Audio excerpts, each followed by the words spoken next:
My name is Andrew Martin. I'm a professor of ecology and evolutionary biology at the University of Colorado. What is evolutionary biology? I guess it's the study of the processes that give rise to biodiversity on the planet, and it's the study of the products of those processes, like the birds and the plants and the dinosaurs and the snails and the slime in the bottom of your refrigerator. Part of it is more philosophical. I mean, you kind of want to understand evolution because it helps you understand your place in the world, sort of where you came from, and how you're sort of part of this fabric of life that's everything on the planet. So the things that you share in common with other things and what makes you different. And then there's reasons that are more practical, right? So evolutionary biology can tell you, for example, how antibiotic resistance happens, and that might allow you to devise strategies to get around the ability of microbes to attack your body. And so if you know their strategies and how they evolved, then you can potentially engineer ways around evolution.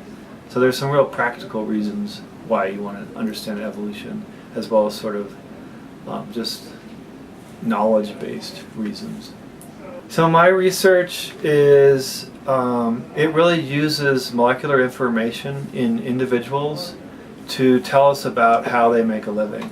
So for example, we work on prairie dogs in Boulder County, and prairie dogs, they're susceptible to various diseases like plague.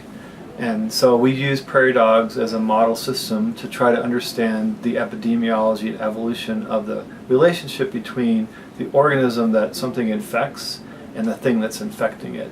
And the cool thing about prairie dogs is if you watch them for very long, they're a lot like us, right? So they have these family groups, and the individuals are interacting with each other in particular ways, and how they interact actually influences the transmission of disease.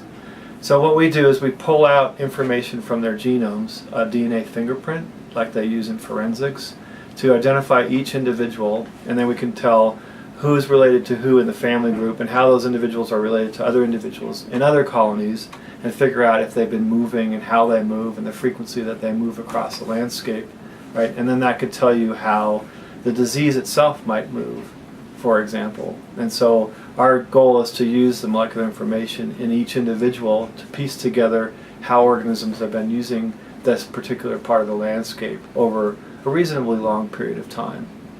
So that's one example of what we do, and we just do that kind of work for a whole bunch of different taxa.